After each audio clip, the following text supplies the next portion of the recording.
Welcome to the Aligned and Magnetic podcast. I'm your host, Lauren Ashley, intuitive business coach certified by the International Coaching Federation, and they call me the money mindset and manifestation queen. I take a spiritual and practical approach that's backed by neuroscience to help you make your vision a reality, but more importantly, doing it in a way that lights you the fuck up. If you're ready to create an aligned, magnetic, and profitable business so you can live a life and do the work you are absolutely in love with, you're in the right place. Get ready to hear the powerful questions and raw lessons that you need to create success your way. Thank you so much for being here. Let's dive in. Hey loves, welcome back to another episode of the Aligned and Magnetic podcast. I'm so glad that you are here, and I am really excited for this episode. This stemmed from PS. Okay, hold on. First of all, you might notice the sound quality is a little bit different, and you might also notice if you're watching on YouTube, the background is different. So I'm actually staying at my dad's place in the Niagara region until we move into our new apartment in Montreal in April. And it's so funny because I actually pre-recorded a ton of episodes so that I wouldn't have to record here, but the sound quality, like this room is carpeted and filled with cushy furniture, so it is perfect. And I tested it and I was like, oh my God, I have to record something because it sounds so fucking good. Okay, so I just had to say that. I posted this thing on Threads and on Facebook, and it kind of got a lot of interest. And I wanted to kind of parse this statement apart because I think it's so important, not just for ourselves, but for professionals, whether you're a coach, a therapist, consultant, like whatever it is that you're doing, whoever it is that you are, if you are interacting with people, I think that you need to know this. So the statement is this: unpopular opinion, the people you're getting advice from are just as limited in their thinking as you are. Now, this might sound crazy. This might be a really crazy statement to make. Why? Because people pay me to coach them through things. People pay me, and a lot of people think that I give advice and that I actually tell people how to do things. And I actually want you to know that that's one of the biggest misconceptions. While I do a lot of teaching around business and sales and how to do this and how to do that, a lot of my one-on-one coaching work is actually us pulling out your answers, your truth, what you believe to be true, what you want to accomplish in the world, and how you envision getting there. You are the expert of your vision and your dream life. You are the one that holds the answers to that path to get there. You might not have all of the pieces identified, but you know within yourself what direction you want to go, what's worked in the past, what doesn't work, what you want to try. And you would be so amazed if you hop on a conversation with me, like a one-on-one call. You're going to be amazed by the end result of that call, that I actually don't give a lot of advice at all.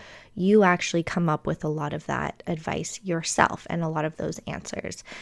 Now, I have a lot to dive into. I feel like this episode's going to be really in depth, and I'm excited to dive in because as much work as we do on ourselves as humans, as much as I teach, for example, on biases inside of the Coach Training Academy that I am a lead facilitator of, as much as I do my own reflective work and as practiced as I am, which by the way, there's this isn't a destination, it's a journey. There's always more practice. There's always things to be aware of. There's always more to look at.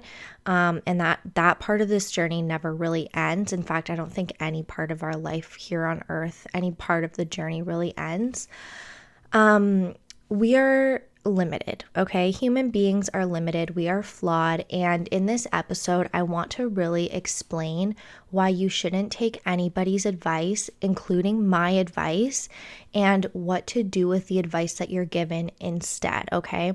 So by the end of this episode, it is my intention to leave you with feeling really confident in yourself and knowing how to navigate advice, whether you like that advice or not, okay? So before diving in, I want to kind of set the stage here. I want to set the stage with definitions of consciousness and unconscious or subconscious and what all of these means, because we're going to dive deep into the psychology of our brains, neuroscience, NLP. I'm going to bring a bit of NLP in there, cognitive psychology, and we're going to dive in, okay? So, and before I actually go much further, I want you to know that I dive into this, I explain more about these definitions and what to do with this information inside of the Awaken the Goddess Within masterclass, which is happening in a couple of weeks from now. So make sure you join that. If it's past that time frame, you can still join and get the replay of the masterclass, but it's a really good masterclass and I would love to have you there. So our first definition is consciousness. Consciousness is the awareness of the self in space and time.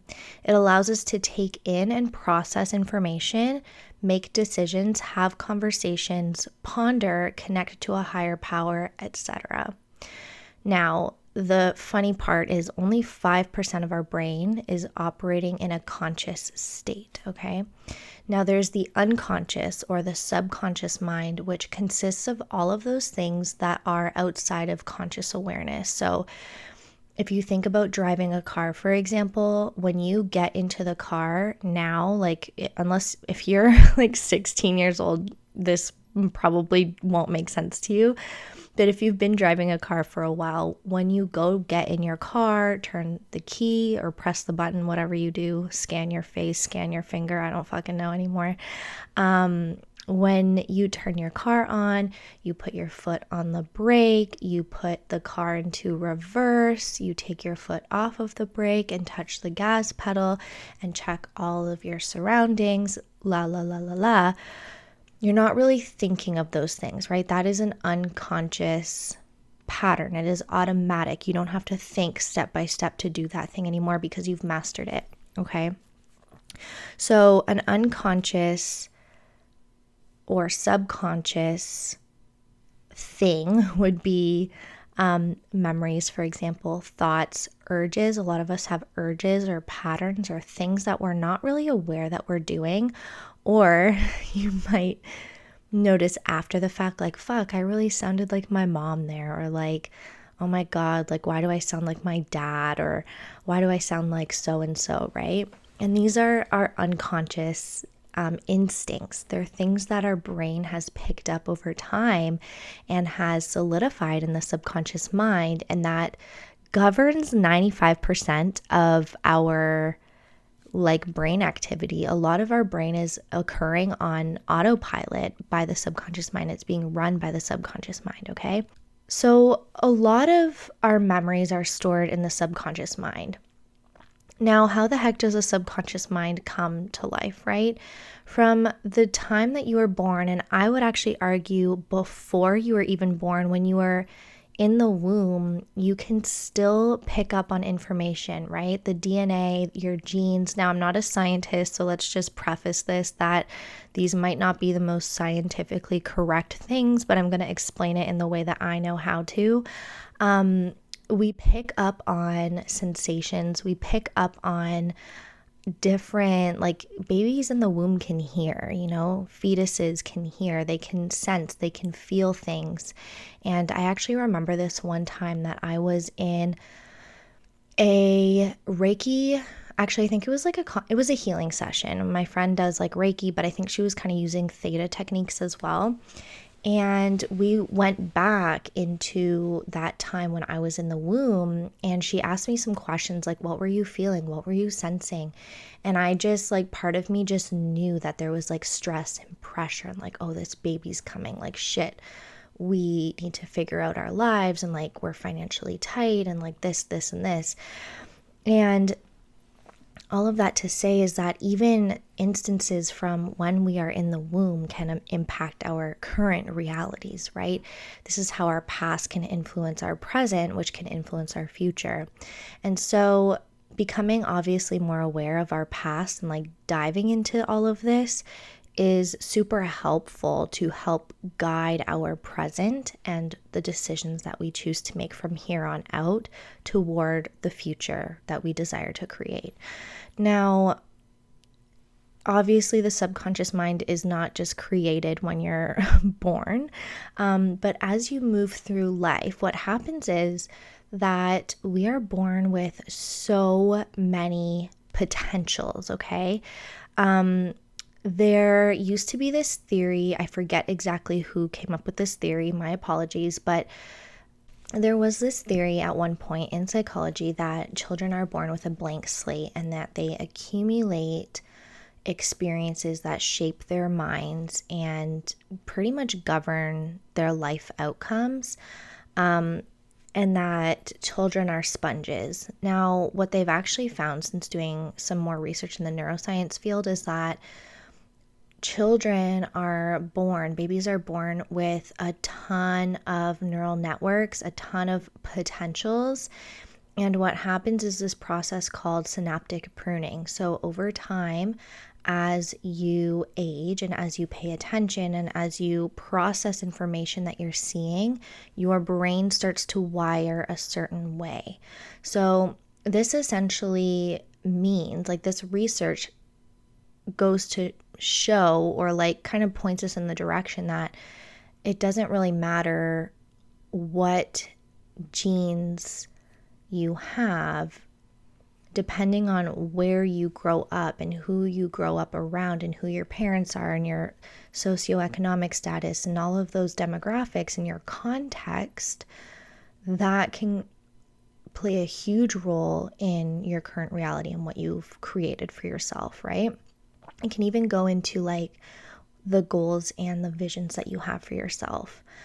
And we can create from a place of limitation because of our past. Anyway, all of that to say is that our brains are truly infinite. But when we experience things, our brain starts to wire in a particular way, which means that we start to behave and make decisions and respond to things in a particular way, okay? Are you kind of seeing how this plays out? Now, I believe that there are infinite potentials in the world, okay? There are infinite potentials, there are infinite possibilities, infinite number of ways that something can be accomplished. But because of synaptic pruning and because only certain neural networks are going to strengthen and others will be pruned away, meaning like they won't exist anymore. There won't be any synapses firing there because that, like, a potential pattern wasn't created in your childhood. Do you know what I mean? So when you're observing your parents and how your parents behave, or how your parents treat one another, how your parents talk to one another, how your parents treat their siblings, how your parents even make money, the career that they go after, the way that they manage their finances, all of these things get passed down. And I think that this is why there's such a huge debate among people in the science world. I remember learning about all of this in my undergrad degree, right? About nature versus nurture, like what's inherent, what is destiny based on our genetics, and what can we actually change. And a lot of research actually shows, and what I believe to be true, is that we all have potentials. Like, our genetics give us essentially potentials, right? But where we grow up and the environment that we put ourselves in and all of that dictates, influences is probably a better word, influences what potentials get turned on and what potentials get turned off, okay? So basically, what you need to know before I keep going any further is that there are infinite potentials in this universe, and everyone is limited based on their own experience. Like, think about someone who grows up, let's go extreme opposite here, somebody who grew up in a completely different country, speaking a completely different language, with completely different access to education, completely different access to technology. Their brain, their patterns, their behaviors, their decision-making processes are going to be so fucking different from yours, right? Or from somebody who grew up in the opposite environment to them. So we need to consider this. Now, I also want you to know that the human brain takes cognitive shortcuts to help make decisions, right? So I kind of talked about this where synaptic pruning happens, some neural networks strengthen and become, I don't want to say permanent because they're not permanent. We can always work on changing our brain. It does take work, but we can always work on rewiring our brain. And that's why I love coaching so much, because coaching actually helps us to rewire our thinking and our behavior and decisions and all of that stuff. But the brain takes cognitive shortcuts to help make decisions, shortcuts that can lead to bias as well, okay? So the human brain is so incredible. It can process 11 million bits of information every single second. However, our conscious minds can handle only about 40 to 50 bits of information every second. Other sources say 120 bits. So what this means is that our past experience is influencing how we process information currently, right? So I could be put in the same situation as you, and the two of us will process a situation so differently because of our past experiences. And a lot of this actually comes through as well in research, where people will interview, for example, a certain person on a certain situation. And what they find is that a lot of people actually have different memories of how a certain situation happened, right? I know they do this a lot with like trauma. When people see like a traumatic experience, for sure, people see different bits of information. And that's because trauma can significantly change our memory, but also in normal situations as well. People remember things differently, right? Have you ever been in a living room or at the dinner table with your family and you're like, this is how it happened, and then someone else is like, no, that's not how it happened. This is what happened. How do we get these very different memories and these very different responses from being in the exact same situation? It's due to our past experience. It's due to how our subconscious mind was wired, and what patterns we have essentially accumulated over time, okay? So how does this, like, what the fuck does all of this mean, right? Like, this is great, Lauren, big brainy stuff, like, woo, you're a genius. Okay, no. So I need you to know that since everybody has a different way of processing information, this largely impacts the way that we interact with other human beings, okay? So what do I mean by this? When a client comes to me and says like, oh, Lauren, I really want to start a business, my business brain goes off and starts thinking and shifting the way in which I see that client and the potentials I see in that client. I am going to relate what that person said to me, what that client said to me, and come up with my own bias, my own stories, my own essentially like conclusions as to what is possible for that client in front of me, okay? This is why, unless I check my own biases, unless I check my thinking patterns, and unless I shift from a place of assuming into a place of limitless potential, okay? When we make assumptions based on our own experience, it greatly limits the person in front of us. It greatly limits the possibilities. And I don't care, like, I know that people have really brilliant solutions for people, but I've seen it time and time again where someone is going through an experience, and every individual's experience is their own experience. I need you to know this, okay?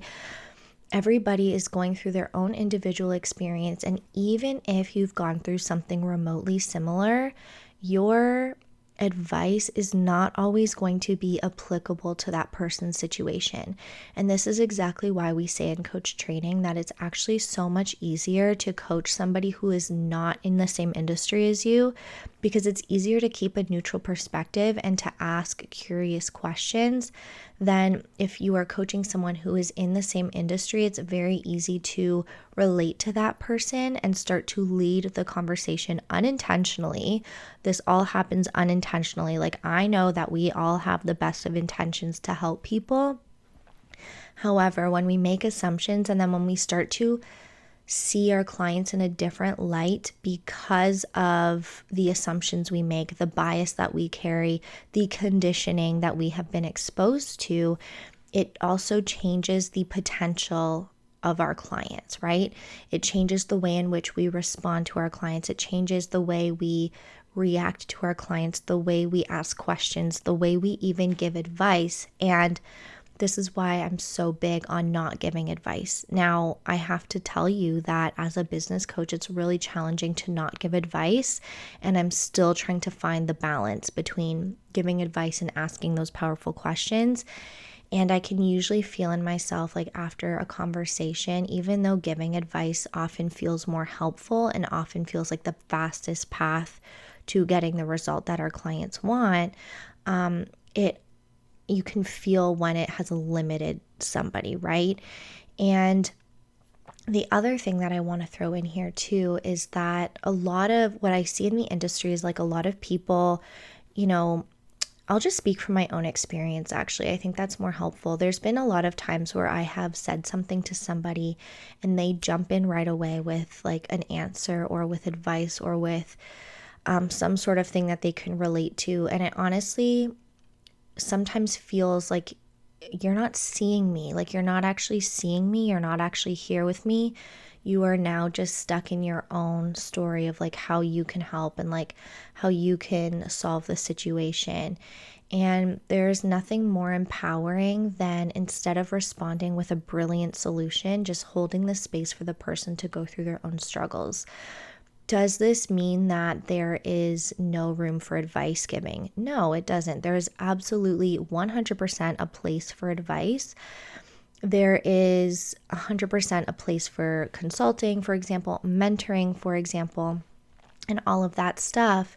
And I say this like, I say consulting and mentoring, but like coaches, you are also susceptible to confirmation bias. Like I see it all the time in our coach training where I have to remind my clients like, hey, you're not in charge of solving the problems.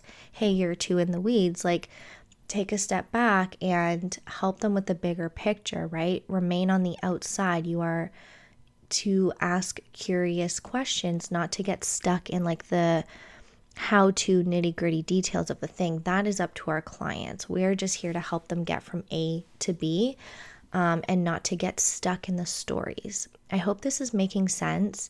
It might not make a lot of sense if you haven't been exposed to coach training, and that's okay. If you have any questions about what I'm talking about today, I would love to hear from you. I actually have a free podcast community inside of Telegram. I post the episodes every week, and I ask you, what questions do you have? What do you want to hear next? And you can join that Telegram community in the show notes. I'll put the link there so that you can come and say hi and chat about the episodes with me. With us, we are a community. So now, what does this mean for you as actually, no, I want to talk about something first, because I really would like to cement this into a real life example. So I saw this really brilliant conversation. It was one of Gabriel Mate's reels that they posted, I guess, on his account. And it was this one therapist that came up and asked a question.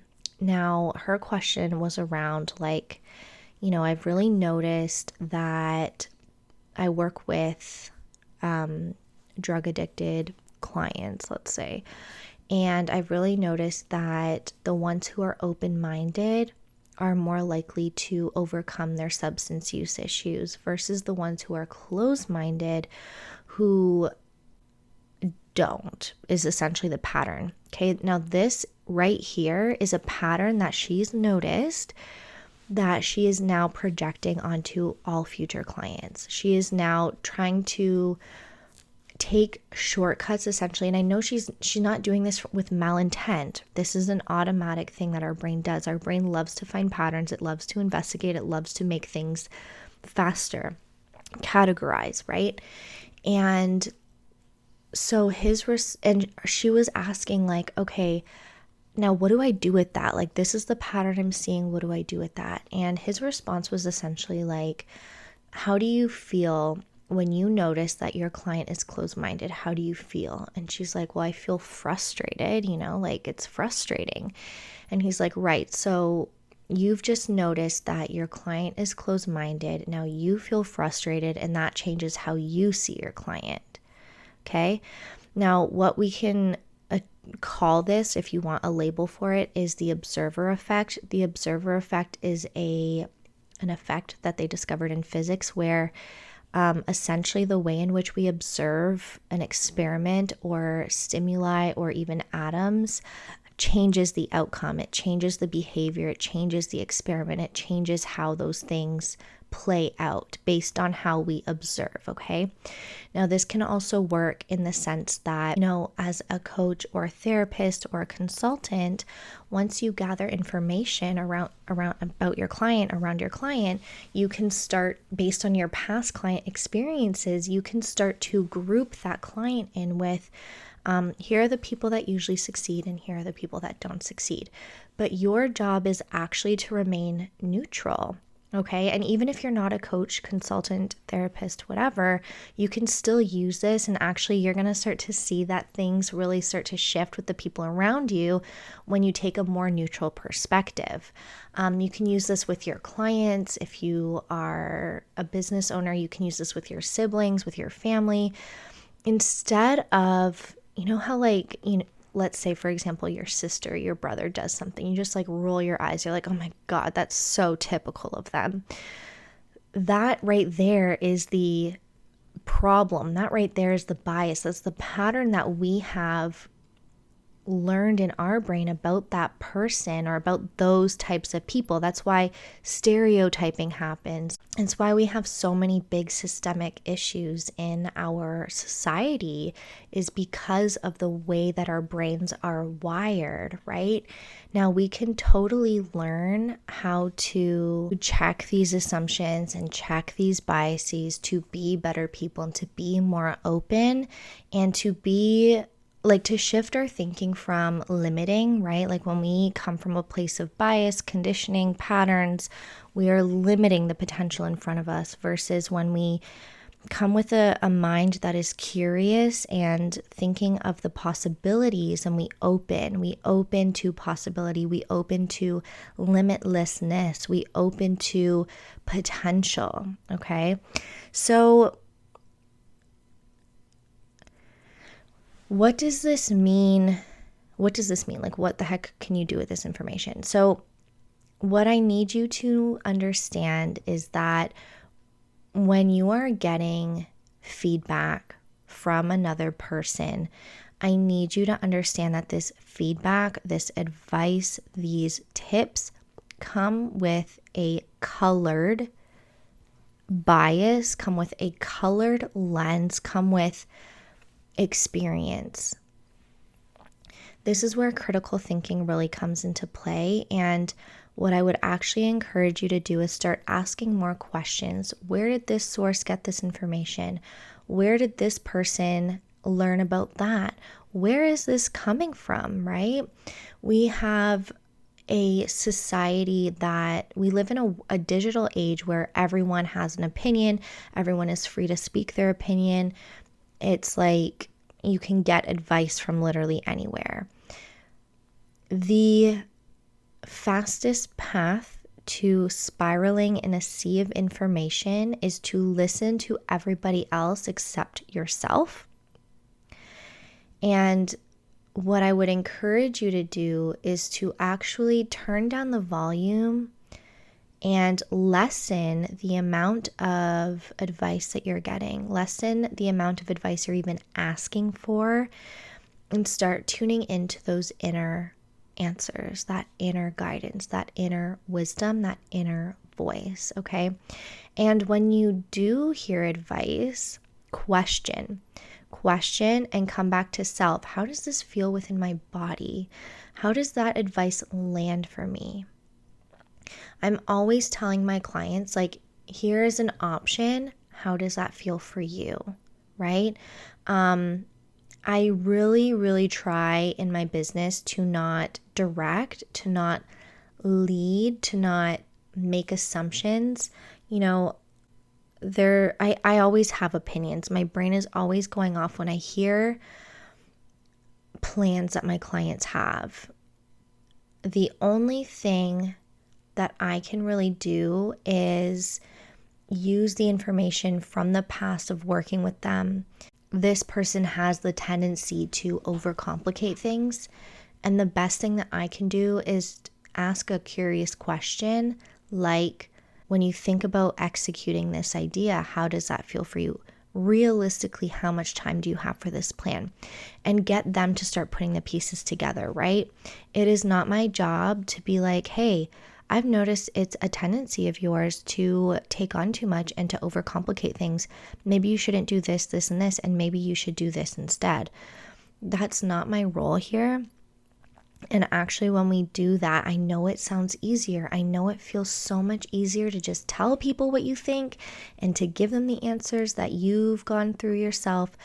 But we need to remember that other people are the expert of their lives. They are the expert of their ideas. They are the expert in their vision and what they desire to really create here in this world. And if we ask more curious questions for ourselves and for others, we are actually going to open potential, open limitlessness, and not only better help ourselves because it's going to change the way that our minds think as well, but you're also going to start to impact the people around you. So one last thing that I want to touch on is limiting beliefs, because I think that it's very common to think that like, oh, your mentors, like your coaches, like all these people that you look up to, maybe they're free of limiting beliefs or they've worked through these limiting beliefs before, right? And I want to say that we all have limiting beliefs. We all have limitations. We all have different ways of thinking and different patterns and different experience. Now, I say this because I want you to know that the work doesn't stop after you are given an answer, after you come to a conclusion, right? When I'm working with my clients, the awareness, the work continues outside of our one-on-one calls. Like they start to hear the questions that I ask them all the time. They start to hear their own questions come forth. They start to make their own voice in their own heads that is thinking critically, that is asking the right questions to help them pull the answers from them, right? So I think the biggest thing that I really want to drive home here is that everyone's brain, we are so brilliant and we are capable of so much. And I really just want to drive home here that you do have answers within yourself that you are not following because you've maybe stifled that voice, because maybe you have prioritized somebody else's experience or thoughts or beliefs over your own, because you might think that someone else is more knowledgeable on a topic and you should follow what they do. Essentially, this entire episode is designed to help you come back to you and to work on getting confident in executing your ideas, what you think you should do, and taking a path that feels right for you. Now, like I said, there's always room for advice, and we need to know when the right time is to give advice and when the right time is to let go and hold the space for our clients to come to their own conclusions. I have to tell you two things. So the first thing is that I have a mini workshop. It is called Own Your Intuition, and it is going to help you to connect with the answers that you have within as a gateway to creating your dream life. I believe that our soul has the answers that we need to get to where we desire to be. I believe that our desires are soul guided. I believe that they are meant for us, and those visions that you have of living a life that you really want to be living are divine for you. They are meant for you, okay? Nobody else can do it the way in which you're going to do it, and you are meant to live a life that lights you the fuck up. I believe we all deserve to make money doing work that we absolutely love to do. I believe that we all came here to fulfill some type of purpose, okay? And that purpose is going to look so different for each individual person. But I believe that the answers to fulfilling that purpose and to creating your dream life do reside within. And I believe that you haven't maybe been asking yourself the right questions to tap into those answers. So I created the Own Your Intuition mini workshop as a taster into this work, as a taster into connecting with your intuition. And there's actually a full-on 13-hour course called the Intuitive Boss Babe course. This goes into awakening your inner goddess and really connecting with your intuition, uncovering your own answers, parsing through your limitations and your limiting beliefs, aka what's been holding you back from taking action and creating your dream life. And then we dive into, there's a whole 3-part training on surrender and how to let go of control and work with the universe to make your vision a reality. This is perfect for anybody who is an entrepreneur. If you're wanting to really step into more authenticity and you're kind of starting to maybe fall out of love with your business, or you want to reignite a passion in your business, this is going to be perfect for you. It is also going to be perfect for you if you're not an entrepreneur yet, but you're really wanting to figure out like what path to take or where to go. It's going to help you with clarity, receiving clarity, and with taking next steps toward creating your dream life and business, okay?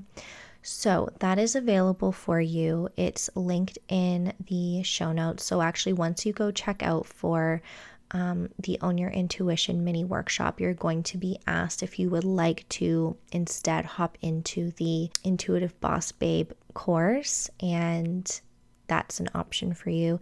Now, the other thing I want to tell you about is the Awaken the Goddess Within masterclass, where we are going to dive deeper into neuro-linguistic programming and really diving into how to awaken your inner goddess.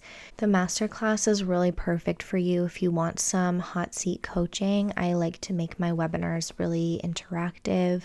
And so we're going to do some hot seat coaching in there. We will work on the content together, and the Awaken the Goddess Within goes into more depth on the neuro-linguistic programming and the brain, and really parsing through like, okay, how did you end up here and where do you want to go instead, okay?